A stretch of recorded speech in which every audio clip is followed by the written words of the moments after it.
Dear students, आज हम 10th chapter का 10.3 आर्टिकल डिस्कस करने जा रहे हैं। इससे पहले का जो चैप्टर है उसके लिए मैंने एक और वीडियो पहले सेंड कर दी थी।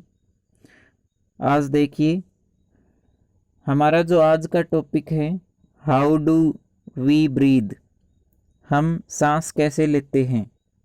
तो देखिए आप,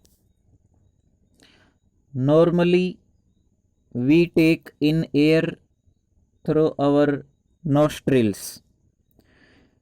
आम तौर पर जो आदमी है वो अपने नाक में से सांस लेता है।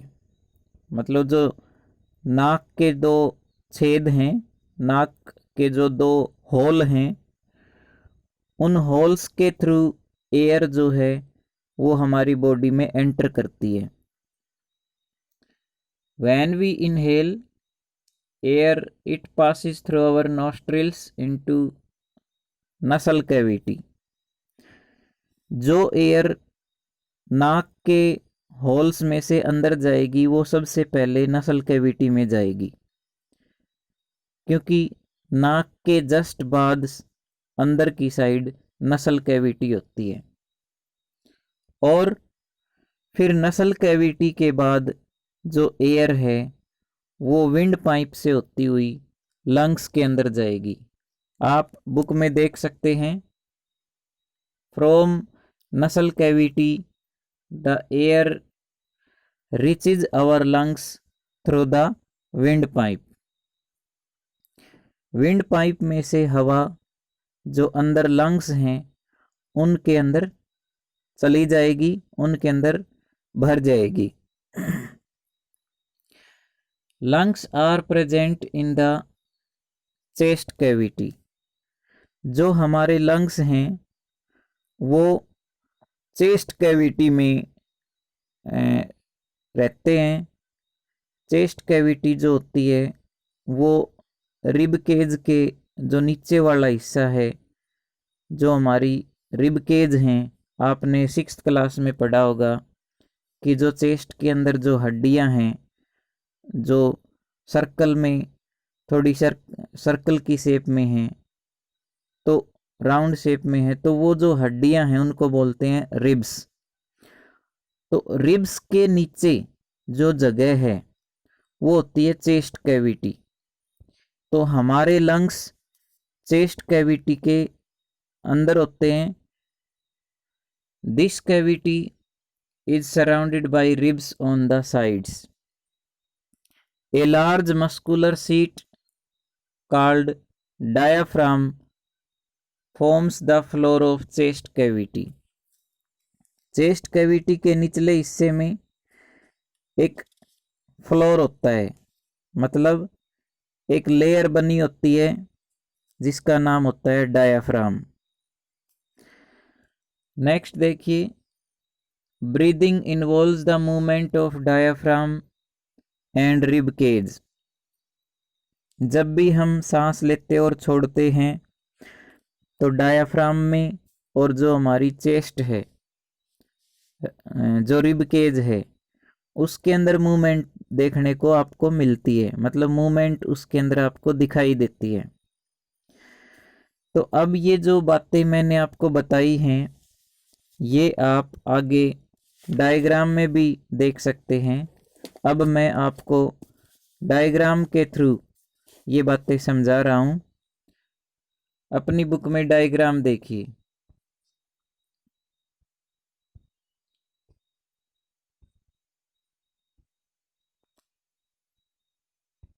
यहां देखिए, इस डायग्राम में जो भी बातें मैंने आपको बताई हैं वो सभी दिखाई दे रही हैं। यहां देखिए, सबसे पहले नसल पैसेज लिखा हुआ है, ये रहा। नसल पैसेज का मतलब है नसल कैविटी।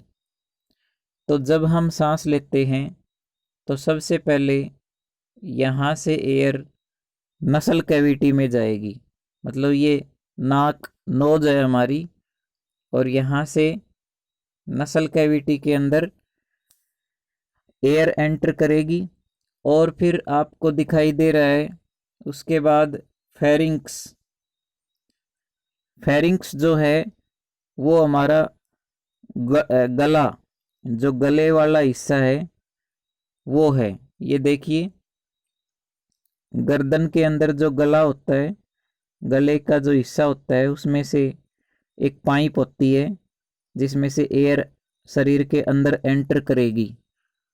ठीक है, तो जो वो ट्यूब है जिसके अंदर से एयर शरीर के अंदर जाएगी, बॉडी के अंदर जाएगी, उसके गर्दन वाले हिस्से को बोलते हैं फेरिंक्स।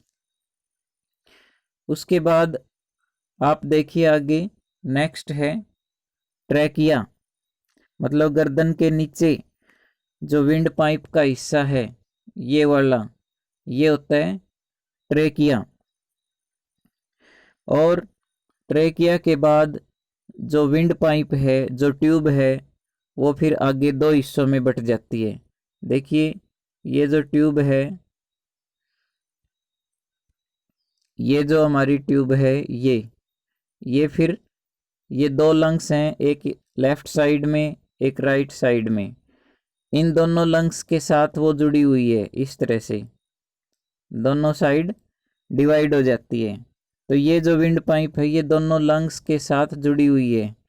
मैंने आपको रेड कलर का जो सिंबल है उससे दिखाया है, देखिए आप। और फिर जो हम सांस लेते हैं, जो एयर हमारी बॉडी के अंदर आती है, वो इस पाइप के थ्रू दोनों लंग्स के अंदर भर जाएगी, फिल हो जाएगी। अब आप ध्यान से देखिए इस डायग्राम के अंदर, ये जो गोल गोल हड्डियां दिखा रखी हैं, बोन्स दिखा रखी हैं, ये है हमारी रिब केज। और रिब केज के अंदर जो रेड कलर का, ये देखिए, ये लिखा हुआ है लंग्स। जो रेड रेड आपको कलर दिख रहा है वो लंग्स का है। मतलब जो हमारी चेस्ट है, चेस्ट के अंदर ऊपर तो रिब केज होती हैं, लेकिन उनके अंदर की साइड जो लंग्स हैं वो होते हैं। डायग्राम में लिखा भी हुआ है लंग्स और रिब केज, आप ध्यान से देखिए। और फिर आप नीचे देखिए, यहाँ पर ये हिस्सा देखिए, जो सबसे नीचे का पार्ट है, यहाँ देखिए ये लिखा हुआ है डायाफ्राम। भाई चेस्ट कैविटी के नीचे, सबसे नीचे देखिए, ये लिखा हुआ है डायाफ्राम। मतलब चेस्ट कैविटी में सबसे नीचे जो लेयर होती है एक मसल की बनी हुई, मतलब ये मस्कुलर ऑर्गेन है, मसल्स से बनी हुई एक लेयर होती है जिसको हम बोलते हैं डायाफ्राम। जो बातें पीछे लिखी हुई थी वही बातें डायग्राम के अंदर आपको दिखाई गई हैं, बताई गई हैं कि कैसे कैसे एयर हमारी बॉडी में एंटर करेगी और कौन कौन से पार्ट से गुजरती हुई, पास होती हुई लंग्स के अंदर जाएगी। चलिए देखिए, अब हम देखते हैं वापस।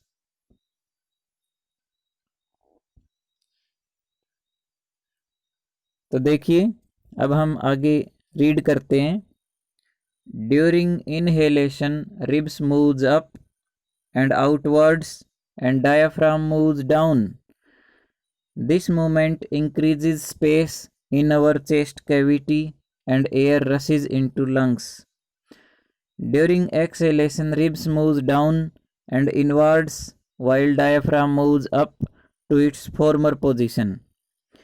देखिए, इसके अंदर बताया गया है आपको कि जब हम सांस लेते हैं तो सांस लेने के साथ साथ हमारी जो चेस्ट कैविटी है, जो रिब्स हैं, वो ऊपर की तरफ आती हैं।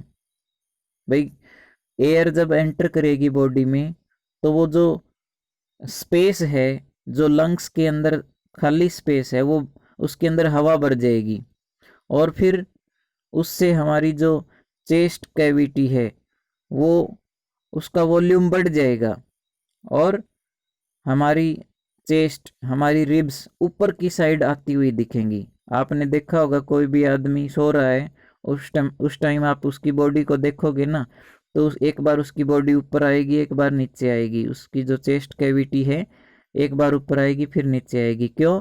क्योंकि वो सांस ले रहा है उस टाइम, तो उसकी चेस्ट कैविटी ऊपर की तरफ आती हुई दिखेगी। और जब सांस छोड़ रहा है तब जो चेस्ट कैविटी है, जो अंदर लंग्स हैं, उनके अंदर स्पेस खाली हो जाता है ना, हवा बाहर आ जाती है। तो उस टाइम जो रिब्स हैं, जो चेस्ट है हमारी, वो नीचे की साइड जाती हुई दिखेंगी। एक बात और भी याद रखें कि जब एयर हमारे लंग्स में भर जाती है तो जो डायाफ्राम होता है ना, वो नीचे की साइड जाता है। क्योंकि जैसे जैसे लंग्स का स्पेस बढ़ेगा तो डायाफ्राम जो है वो ऊपर नहीं रह सकता, उसको वो नीचे जाएगा। डायाफ्राम नीचे जाएगा तो लंग्स के अंदर हवा भरेगी, और डायाफ्राम ऊपर आएगा तो फिर लंग्स की हवा बाहर चली जाएगी, खाली हो जाएगी। कहने का मतलब ये है कि डायाफ्राम की वजह से ही हमारे लंग्स में हवा भरती है, और डायाफ्राम की वजह से ही हमारे लंग्स की हवा बाहर निकलती है। डायाफ्राम जब ऊपर की साइड आता है तो फिर हवा बाहर निकल जाती है, और डायाफ्राम नीचे की साइड जाता है तो उस समय हमारे लंग्स में हवा भर जाएगी। ठीक है, तो सांस लेना, इस प्रोसेस को बोलते हैं इनहेलेशन, और सांस को छोड़ना उसको हम बोलते हैं एक्सहेलेशन। चलिए, ये दोनों टर्म्स आपको क्लियर हो गई होंगी। अब हम नेक्स्ट चैप्टर आगे का रीड करते हैं। अब ये एक ब्लू कलर का बॉक्स दिया गया है, आप पहले इस बॉक्स को देखिए। बॉक्स के अंदर कहा गया है कि smoking damages lungs, smoking is linked to cancer, it must be avoided. कोई भी आदमी है वो सिगरेट पीता है, बीड़ी पीता है, तो ये जो स्मोकिंग करते हैं, स्मोकिंग की वजह से हमारे शरीर के अंदर लंग्स, जो फेफड़े हैं, वो खराब हो जाएंगे।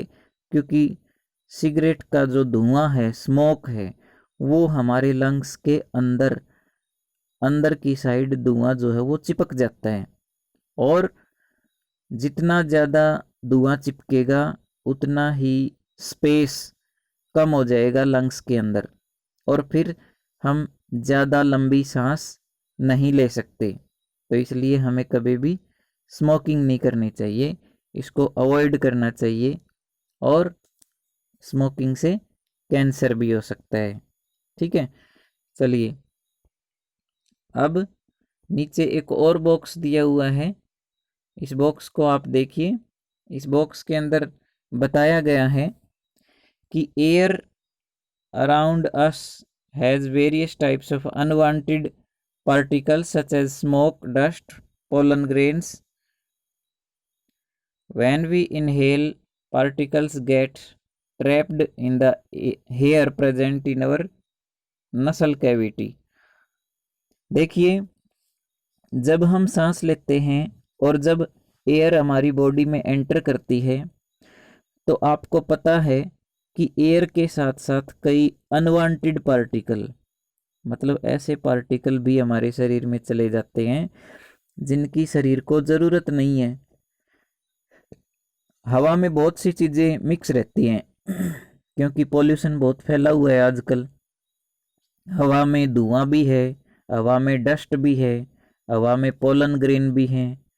तो ये चीज़ें हवा के साथ मिक्स होके हमारी बॉडी में चली जाती हैं, और जब ये बॉडी के अंदर जाएंगी तो क्या होगा कि जो बॉडी है वो इनके साथ रिएक्ट करेगी।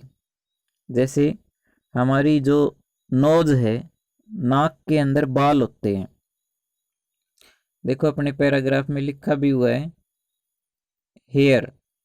नाक के अंदर बाल होते हैं वो इसीलिए होते हैं ताकि एयर जो है वो फिल्टर होके अंदर जाए, ताकि जो अनवांटेड पार्टिकल हैं, जो धूल धुआं ये जो हैं वो हमारे शरीर के अंदर ना जाएं।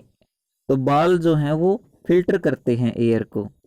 लेकिन कई बार धूल के और धुएं के पार्टिकल इतने छोटे होते हैं, इतने बारीक होते हैं कि वो बाल उनको रोक नहीं सकते और वो अंदर चले जाते हैं। तो अंदर कहाँ जाएंगे वो? सबसे पहले आपको पता है, मैंने बताया भी था कि नाक से जो सांस लेते हैं वो सबसे पहले नसल कैविटी के अंदर जाएगी। ये देखिए नसल कैविटी, और नसल कैविटी जो है वो अंदर से थोड़ी सी वेट होती है, मतलब गिल्ली होती है, मतलब वहाँ पर वाटर वेपर्स ज़्यादा होते हैं। ठीक है, तो वो जो पार्टिकल बाहर से हमारी बॉडी में अंदर एंटर कर चुके हैं वो सबसे पहले नसल कैविटी में जाएंगे और नसल कैविटी में जाके वहाँ चिपक जाएंगे, क्योंकि वो अंदर से थोड़ी सी गीली होती है, वेट होती है। और जब वो चिपक जाएंगे वहाँ पर तो रिएक्ट करेंगे, जो हमारी नसल कैविटी है वो उनके साथ रिएक्शन करेगी, सेंस कर लेगी उनको। तो फिर हमारी नसल कैविटी के अंदर एक इरिटेशन पैदा हो जाती है उन पार्टिकलों की चिपकने की वजह से। इरिटेशन जब पैदा हो जाएगी तो हमारा जो रेस्पिरेटरी सिस्टम है, जो सांस ले रहे हैं छोड़ रहे हैं, तो वो जो सिस्टम है वो उस पार्टिकल को बाहर निकालने की कोशिश करेगा। और वो कैसे बाहर निकालता है उनको? स्नीजिंग के द्वारा। तो देखिए लिखा हुआ है sneezing expel these foreign particles from the inhaled air. भी जो पार्टिकल अनवांटेड है, जो हमारी बॉडी में घुस चुके हैं, उनको हमारी बॉडी बाहर निकालेगी, कोशिश करेगी बाहर निकालने की। तो उसके लिए एक रास्ता है स्नीजिंग का, मतलब छींकना। आप देखते हो कोई भी चीज़ हमारी नाक में बिना वजह अनवांटेड आ जाए तो हमें छींक आती है।